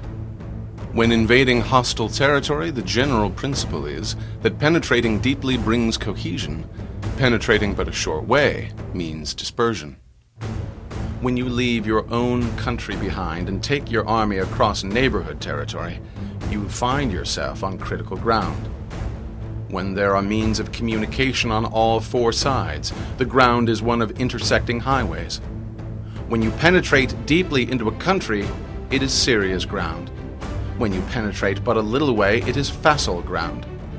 When you have the enemy's strongholds on your rear and narrow passes in front, it is hemmed-in ground. When there is no place of refuge at all, it is desperate ground. Therefore, it is on dispersive ground you should inspire the men with unity of purpose. On facile ground, see that there is close connection between all parts of the army. This is both to guard against desertion of our own troops and against a sudden attack on the part of the enemy. On contentious ground, hurry up the rear. This is so that head and tail may both reach the goal at nearly the same time. On open ground, keep a vigilant eye on defenses. On ground of intersecting highways, consolidate your alliances. On serious ground, try to ensure a continuous stream of supplies. On difficult ground, keep pushing on along the road. On hemmed-in ground, block any way of retreat. This will make your soldiers fight with desperation. Cao Huan, who later became emperor, was surrounded by a great army. His own force was comparatively small, consisting only of 2,000 horses and something under 30,000 foot. The enemy had not drawn the lines of investment very closely together, leaving gaps at certain points. But Cao Huan, instead of trying to escape, actually made a shift to block all the remaining outlets himself by driving into them a number of oxen and donkeys roped together. As soon as his officers and men saw that there was nothing for it but to conquer or die, their spirits rose to an extraordinary pitch of exultation, and they charged with such desperate ferocity that the opposing ranks broke and crumbled under their onslaught. On desperate ground, proclaim to the soldiers the hopelessness of flight to save their lives. Burn your baggage and impedimenta.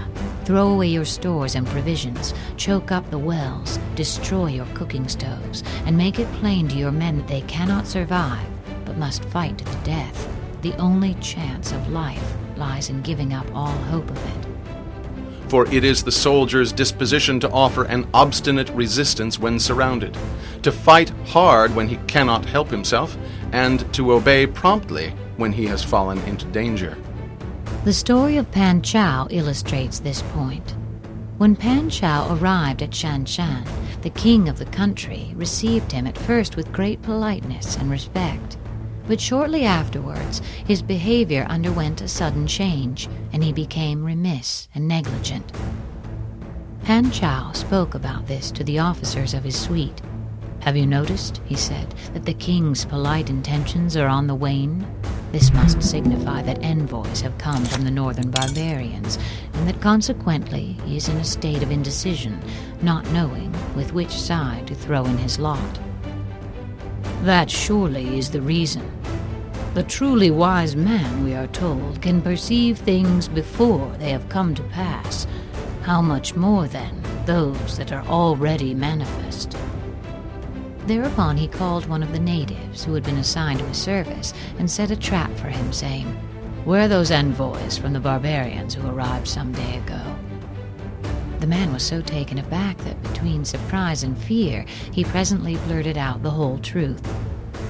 Pan Chao, keeping his informant carefully under lock and key, then summoned a general gathering of his officers, 36 in all, and began drinking with them. When the wine had mounted into their heads a little, he tried to rouse their spirits still further by addressing them thus: "Gentlemen, here we are in the heart of an isolated region, anxious to achieve riches and honor by some great exploit. Now it happens that an ambassador from the barbarians arrived in this kingdom only a few days ago, and the result is that the respectful courtesy extended towards us by our royal host has disappeared. Should this envoy prevail upon him to seize our party and hand us over to the barbarians, our bones will become food for the wolves of the desert. What are we to do?" With one accord, the officers replied, "Standing as we do in peril of our lives, we will follow our commander through life and death." Pan Chao exclaimed, "Never venture, never win. Unless you enter the tiger's lair, you cannot get hold of the tiger's cubs. The only course open to us now is to make an assault by fire on the barbarians under cover of night, when they will not be able to discern our numbers. Profiting by their panic, we shall exterminate them completely. This will cool the king's courage and cover us with glory, besides ensuring the success of our mission." The officers all replied that it would be necessary to discuss the matter first with the commissar. Pan Chao then fell into a passion. "It is today," he cried, "that our fortunes must be decided. The commissar is only a humdrum civilian, who on hearing of our project will certainly be afraid, and everything will be brought to light. An inglorious death is no worthy fate for valiant warriors." All then agreed to do as he wished. Accordingly, as soon as night came on, he and his little band quickly made their way to the barbarian camp. A strong gale was blowing at the time. Pan Chao ordered 10 of the party to take drums and hide behind the enemy's barracks, it being arranged that when they saw flames shoot up, they should begin drumming and yelling with all their might. The rest of his men, armed with bows and crossbows, he posted an ambuscade at the gate of the camp. He then set fire to the place from the windward side, whereupon a deafening noise of drums and shouting arose on the front and rear of the barbarians, who rushed out pell-mell in frantic disorder. Pan Chao slew 3 of them with his own hand, while his companions cut off the heads of the envoy and 30 of his suite. The remainder, more than 100 in all, perished in the flames. On the following day, Pan Chao, divining his thoughts, said with uplifted hand, "Although you did not go with us last night, I should not think, sir, of taking sole credit for our exploit." This satisfied Pan Chao, having sent for the king of Shanshan, showed him the head of the barbarian envoy. The whole kingdom was seized with fear and trembling, which Pan Chao took steps to allay by issuing a public proclamation. Then, taking the king's sons as hostage, he returned to make his report to his emperor. We cannot enter into alliance with neighboring princes until we are acquainted with their designs. We are not fit to lead an army on the march unless we are familiar with the face of the country, its mountains and forests, its pitfalls and precipices, its marshes and swamps. We shall be unable to turn natural advantages to account unless we make use of local guides.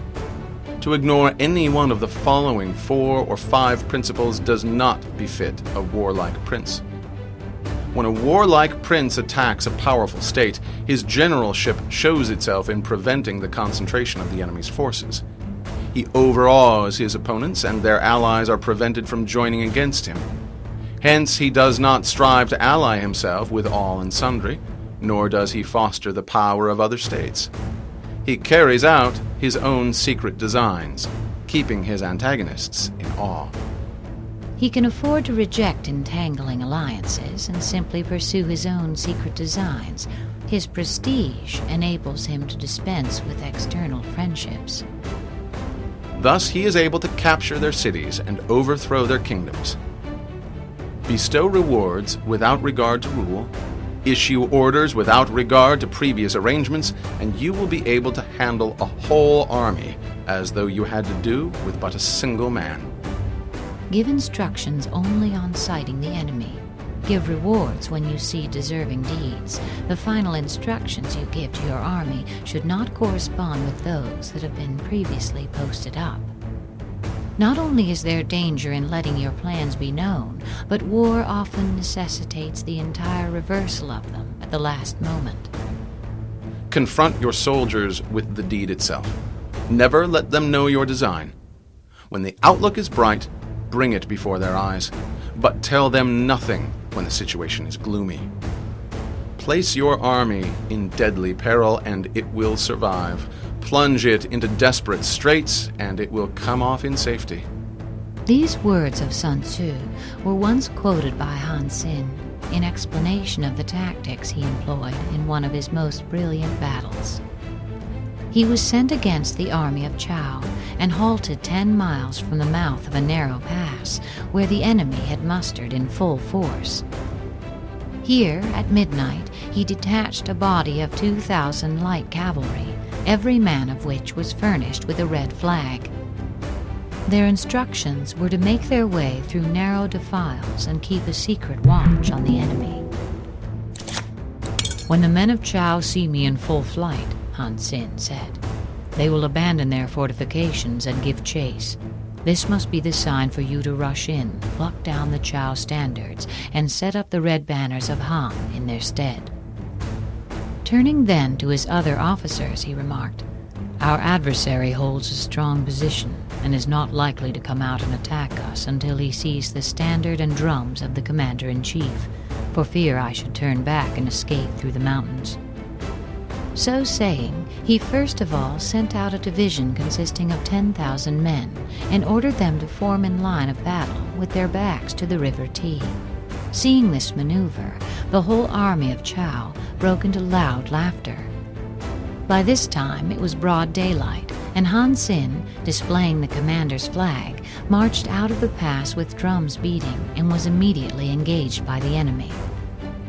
A great battle followed, lasting for some time, until at length Han Xin, leaving drums and banner on the field, fled to the division on the riverbank, where another fierce battle was raging. The enemy rushed out to pursue them and to secure the trophies, thus denuding their ramparts of men. But the detachment succeeded in joining the part of the army which was fighting with the utmost desperation.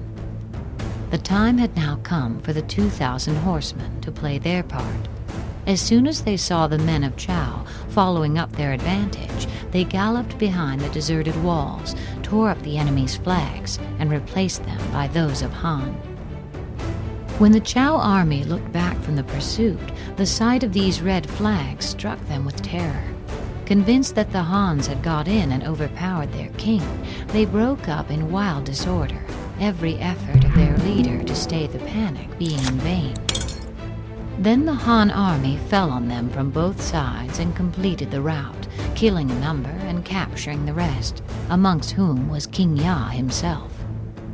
After the battle, some of Han Xin's officers came to him and said, "In the art of war, we are told to have a hill or tumulus on the right rear, and a river or marsh on the left front. You, on the contrary, ordered us to draw up our troops with the river at our back. Under these conditions, how did you manage to gain the victory?" The general replied, "I fear you gentlemen have not studied the art of war with sufficient care. Is it not written there?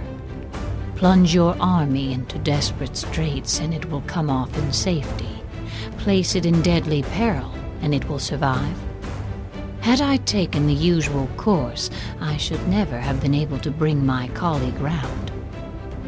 If I had not placed my troops in a position where they were obliged to fight for their lives, but had allowed each man to follow his own discretion, there would have been a general debacle, and it would have been impossible to do anything with them." The officers admitted the force of his argument and said, "These are higher tactics than we should have been capable of." For it is precisely when a force has fallen into harm's way that it is capable of striking a blow for victory. Success in warfare is gained by carefully accommodating ourselves to the enemy's purpose. If the enemy shows an inclination to advance, lure him on to do so. If he is anxious to retreat, delay on purpose that he may carry out his intention. The object is to make him remiss and contemptuous before we deliver our attack. By persistently hanging on the enemy's flank, we shall succeed in the long run in killing the commander-in-chief. This is called ability to accomplish a thing by sheer cunning. On the day that you take up your command, block the frontier passes, destroy the official passports, and stop the passage of all emissaries. Be stern in the council chamber so that you may control the situation. Show no weakness and insist on your plans being accepted by the sovereign. If the enemy leaves a door open, you must rush in. Forestall your opponent by seizing what he holds dear and subtly contrive to time his arrival on the ground.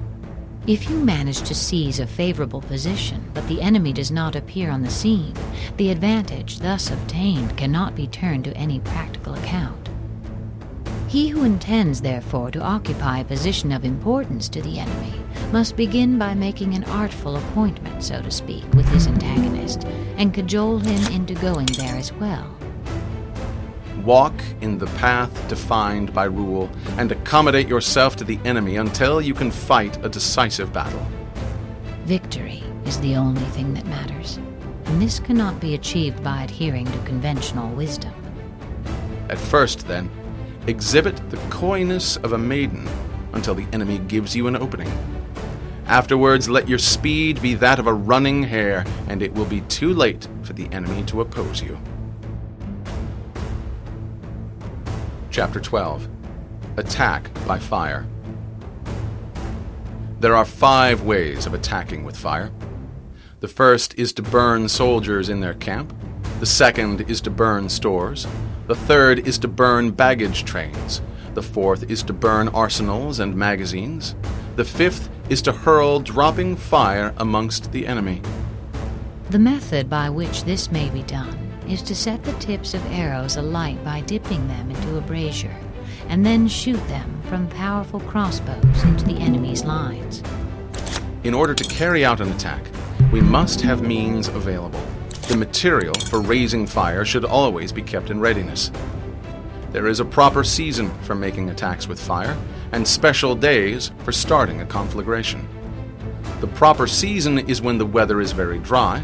The special days are those when the moon is in the constellations of the sieve, the wall, the wing, or the crossbar, for these 4 are all days of rising wind.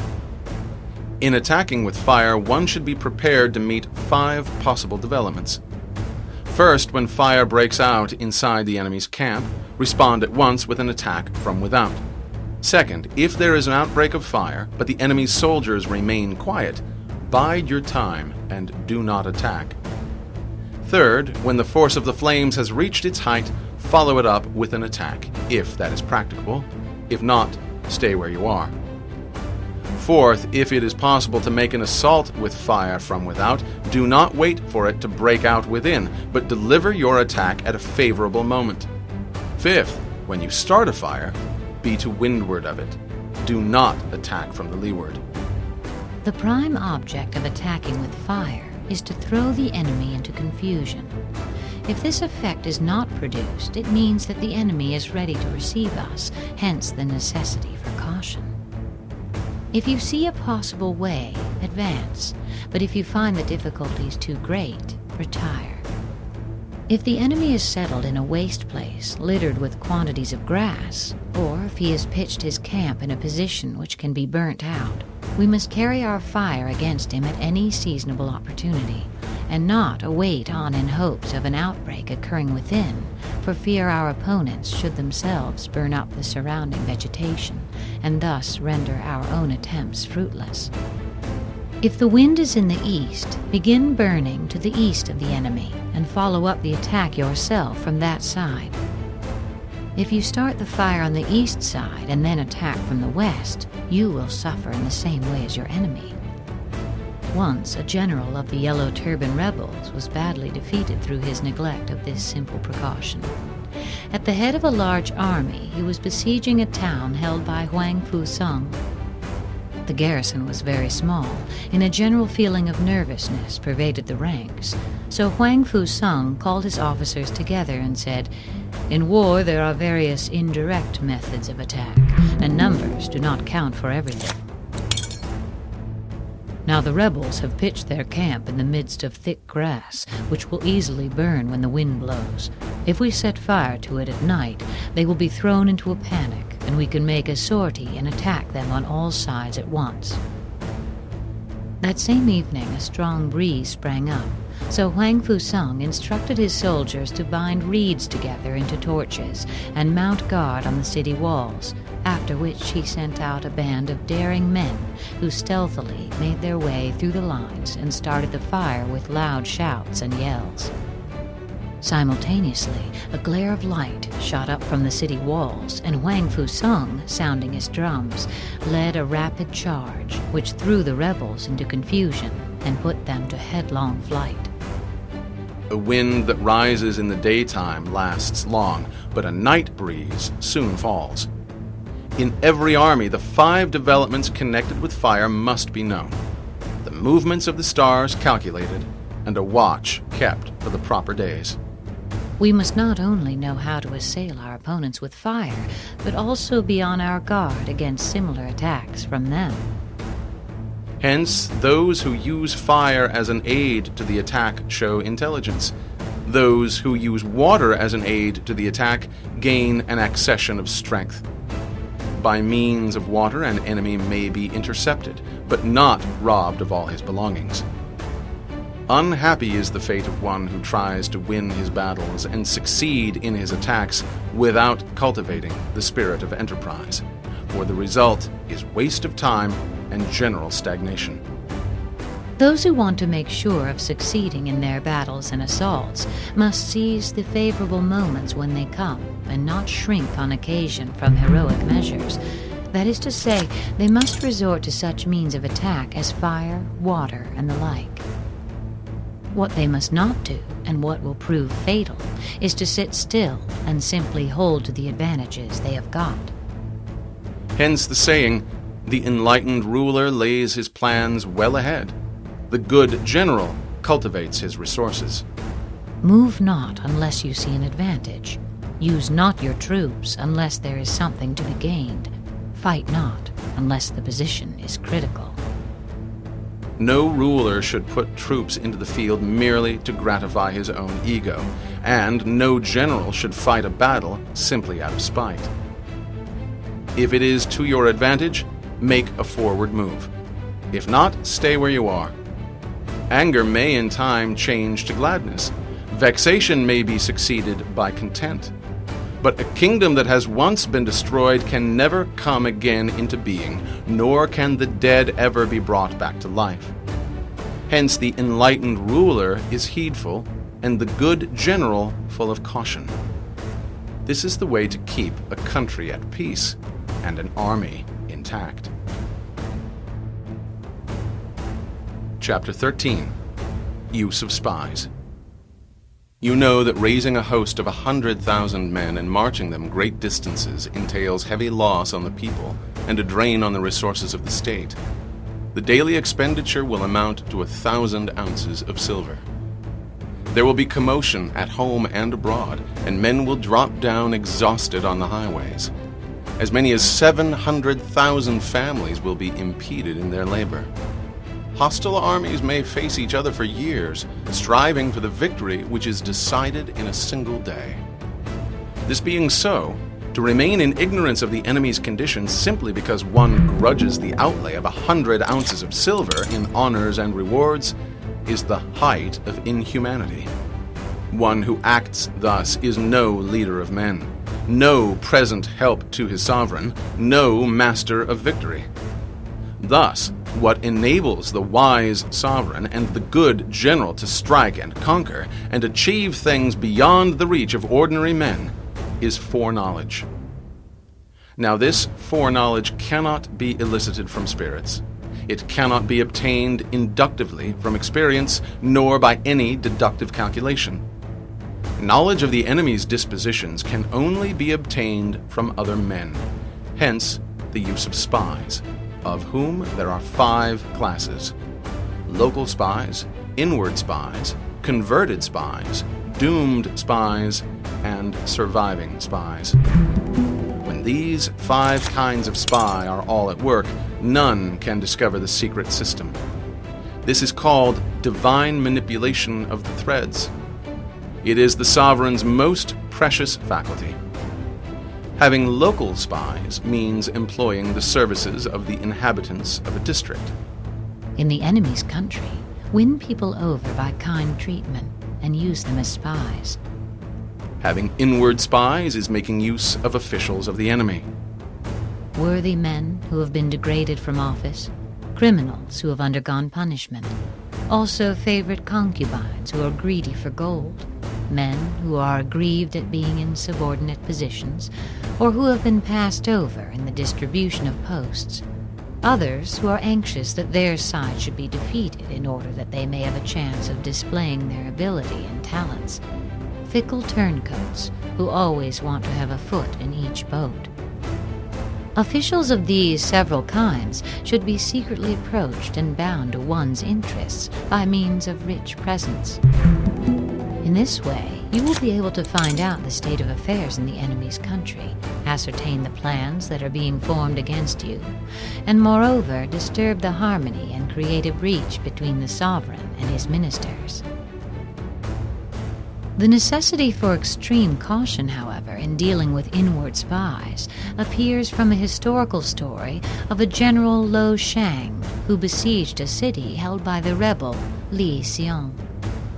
After each side had experienced a number of victories and defeats, Li Xiong had recourse to the services of a spy. He began the ruse by having the unfortunate man whipped until the blood came, and then sent him off to Lo Shang, whom he was to delude by offering to cooperate with him from inside the city, and to give a fire signal at the right moment for making a general assault. Lo Shang, confiding in these promises and reassured by the man's harsh treatment at the hands of Li Xiong, marched out all his best troops with orders to attack at the spy's bidding.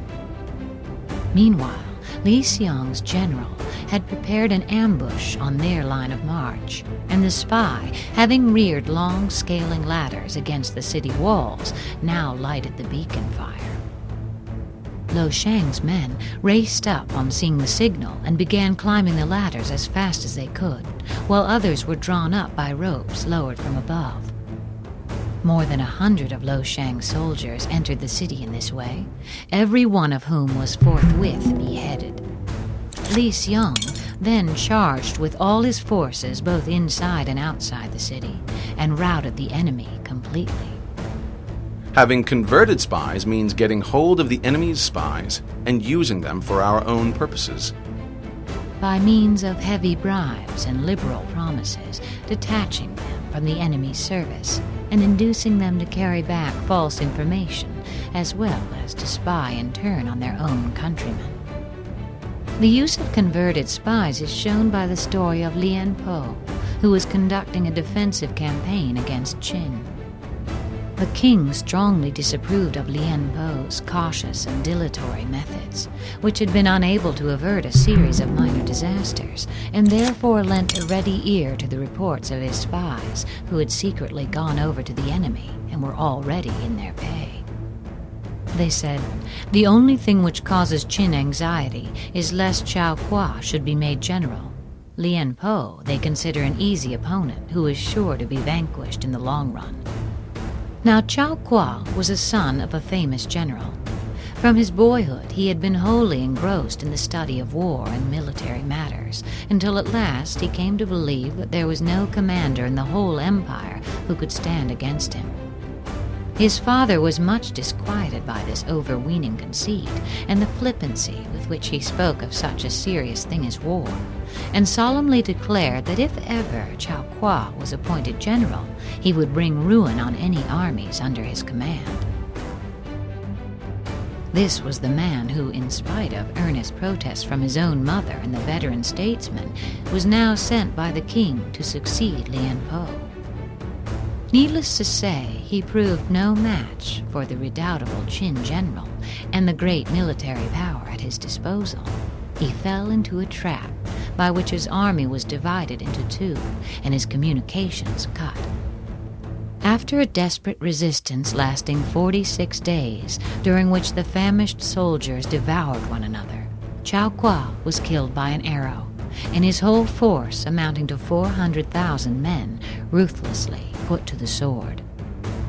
Having doomed spies means doing certain things openly for purposes of deception and allowing our spies to know of them and report them to the enemy.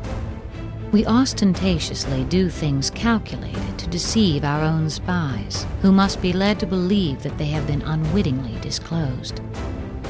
Then, when these spies are captured in the enemy's lines, they will make an entirely false report, and the enemy will take measures accordingly, only to find that we do something quite different. The spies will thereupon be put to death. Surviving spies, finally, are those who bring back news from the enemy's camp. This is the ordinary class of spies, properly so called, forming a regular part of the army. Your surviving spy must be a man of keen intellect, though in outward appearance a fool, of shabby exterior, but with a will of iron.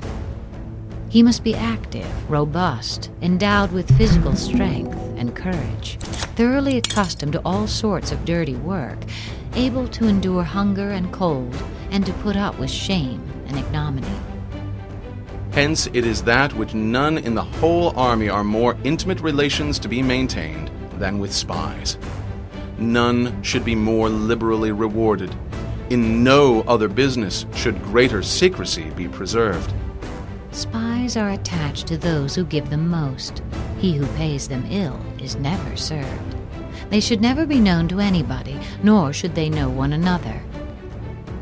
When they propose any important undertaking, secure their persons, or have in your possession their wives and children as hostages to ensure their fidelity. Never communicate anything to them but what is absolutely necessary that they should know. Spies cannot be usefully employed without a certain intuitive sagacity. In order to use them, one must know fact from falsehood and be able to discriminate between honesty and double-dealing. Before using spies, we must assure ourselves as to their integrity of character and the extent of their experience and skill. But a brazen face and a crafty disposition are more dangerous than mountains or rivers. It takes a man of genius to penetrate such. An example of a brazen spy is given in the story of Tashi Wu, who was sent to gather news from an enemy camp accompanied by 2 other men. All 3 were on horseback and wore the enemy's uniform. When it was dark, they dismounted a few hundred feet away from the enemy's camp and stealthily crept up to listen, until they succeeded in catching the passwords used in the army. Then they got on their horse again and boldly passed through the camp under the guise of night watchmen, and more than once, happening to come across a soldier who was committing some breach of discipline, they actually stopped to give the culprit a sound cudgeling. Thus, they managed to return with the fullest possible information about the enemy's dispositions and received warm commendation from the emperor, who, in consequence of their report, was able to inflict a severe defeat on his adversary. Spies cannot be properly managed without benevolence and straightforwardness. Without subtle ingenuity of mind, one cannot make certain of the truth of their reports. When you have attracted them by substantial offers, you must treat them with absolute sincerity. Then they will work for you with all their might, but be on your guard against the possibility of spies going over to the service of the enemy. Be subtle. Be subtle and use your spies for every kind of business. But if a spy divulges a secret piece of news before the time is ripe, he must be put to death, together with the man to whom the secret was told. Whether the object be to crush an army, to storm a city, or to assassinate an individual, it is always necessary to begin by finding out the names of the attendants, the aides de camp, doorkeepers, and sentries of the general in command. Our spies must be commissioned to ascertain these. The enemy's spies who have come to spy on us must be sought out, tempted with bribes, and led away to be comfortably housed. Thus they will become converted spies and available for our service. It is through the information brought by the converted spy that we are able to acquire and employ local and inward spies. We must tempt the converted spy into our service, because it is he that knows which of the local inhabitants are greedy of gain and which of the officials are open to corruption. It is owing to the converted spy's information, again, that we can cause the doomed spy to carry false tidings to the enemy. The converted spy knows how the enemy can best be deceived. Lastly, it is by the information of the converted spy that the surviving spy can be used on appointed occasions. The end and aim of spying in all its 5 varieties is knowledge of the enemy, and this knowledge can only be derived in the first instance from the converted spy. He not only brings information himself, but makes it possible to use the other kinds of spy to advantage. Hence, it is essential that the converted spy be treated with the utmost liberality. Of old, the rise of the Yin dynasty was due to the spy Ai Chi, who had served under the Xia. Likewise, the rise of the Shou dynasty was due to the spy Lu Ya, who had served under the Yin. Hence, it is only the enlightened ruler and the wise general who will use the highest intelligence of the army for purposes of spying, and thereby they achieve great results. Just as water, which carries a boat from bank to bank, may also be the means of sinking it, so reliance on spies, while production of great results, is oftentimes the cause of utter destruction. Spies are a most important element in war, because on them depends an army's ability to move. An army without spies is like a man without ears or eyes. This concludes The Art of War by Sun Tzu.